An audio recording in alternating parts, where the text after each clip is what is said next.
Olivier Dussopt, la vie reprend, les cafés rouvrent, les cinémas aussi, les salles de spectacle. Beaucoup d'argent a été investi pour que ces acteurs puissent rouvrir. Beaucoup d'argent et de l'argent encore. 15 milliards d'euros de mesures d'urgence supplémentaires dans le budget rectificatif présenté mercredi. Pardonnez-moi, Olivier Dussopt, mais ce pognon de dingue, comme on l'a appelé, cet argent magique, il vient d'où? Il vient de la capacité de la France à emprunter. Et il faut le dire, il faut le Encore? rappeler, nous avons cette capacité à emprunter. Et vous avez signalé que mercredi, j'aurai l'occasion de présenter un projet de loi de finances Mmh. rectificatif qui va permettre de recharger, si je puis Ah utiliser bah oui, cette expression, c'est une bonne expression, oui. de 15 milliards d'euros les mesures d'urgence. Le fonds de solidarité, l'activité partielle, le financement des exonérations de cotisations. Ce sont ces mesures qui, depuis mars 2020, ont permis aux entreprises de tenir face à Parce la qu'on n'a crise. pas le choix? Et parce que, je vais y venir, mais ce sont les mesures qui ont permis de tenir. Ce sont les mesures qui permettent aujourd'hui au plan de relance d'être efficace, et nous le mettons en œuvre, puisque plus de 36 milliards d'euros sur les 100 milliards du plan de relance sont déjà engagés. Et à la question, parce que nous n'avons pas le choix, la réponse est oui. Oui, parce que nous avons fait un choix il y a maintenant 15 mois, le choix du quoi qu'il en coûte, Mmh. qui est la seule réponse possible pour garder notre économie à flot. Qui n'est pas Aujourd'hui, forcément le choix de tous les voisins européens, hein. non, mais c'est aussi ce choix-là qui a permis, par exemple, malgré une récession de 8% en 2020, de maintenir le pouvoir d'achat des Français. Il a augmenté de 0,4%.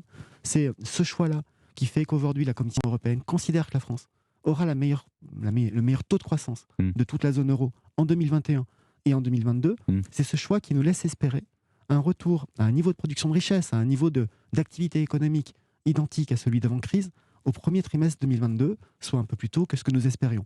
Nous mettons en œuvre ces moyens et nous le faisons en étant aussi très clairs sur un autre aspect. C'est que tant que la crise est là, tant qu'il y a des contraintes qui pèsent sur les entreprises, tant que nous devons les accompagner, nous répondons présent. Et à la fin de l'épidémie, lorsque nous serons enfin sortis de ce tunnel, nous atteindrons progressivement les mesures exceptionnelles, celles du quoi qu'il en Ouais. coûte. D'ores et déjà, nous avons annoncé que pour les secteurs qui n'ont plus de contraintes, qui n'ont plus de On difficultés, arrête. on arrêtera progressivement.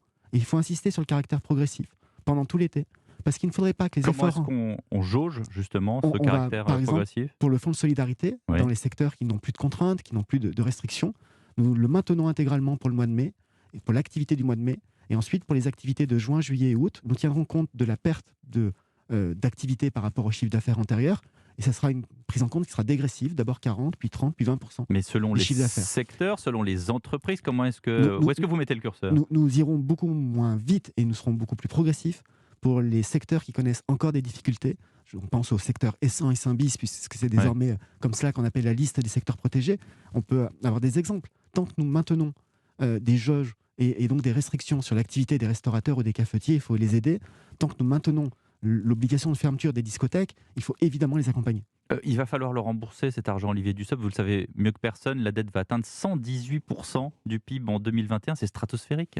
C'est ce que nous avions prévu, peut-être malheureusement prévu, dans la mesure où c'est un record en termes de poids de la dette par rapport au PIB. La France a cette possibilité aujourd'hui, cette opportunité de pouvoir faire face aux engagements qui sont Mmh. les nôtres, de pouvoir répondre à la crise en pouvant mobiliser des moyens sur les marchés financiers. Nous le faisons encore dans des conditions de taux qui sont Vous avez des d'ailleurs une taux cellule, hein, à bienveillantes. Bercy qui ressemble à une salle de marché, Oui, avec des c'est l'agence France Trésor voilà, qui, qui emprunte de qui l'argent. emprunte et qui Mais les emprunte taux pour sont l'État. plus les mêmes, on n'est Les, plus à zéro là, on les, est à Et 0,3 à peu près, hein. entre 0,2 et 0,3, les taux ont effectivement augmenté, notamment sous l'effet de la tendance inflationniste aux États-Unis, l'effet de la reprise d'activité aux États-Unis, en Chine et en Europe. Mmh. Et donc, nous avons été prévoyants lors de l'élaboration de la loi de finances pour 2021. Certains nous avaient reproché d'être trop prudents en matière de taux. Le mouvement que l'on connaît aujourd'hui montre que nous avons eu raison.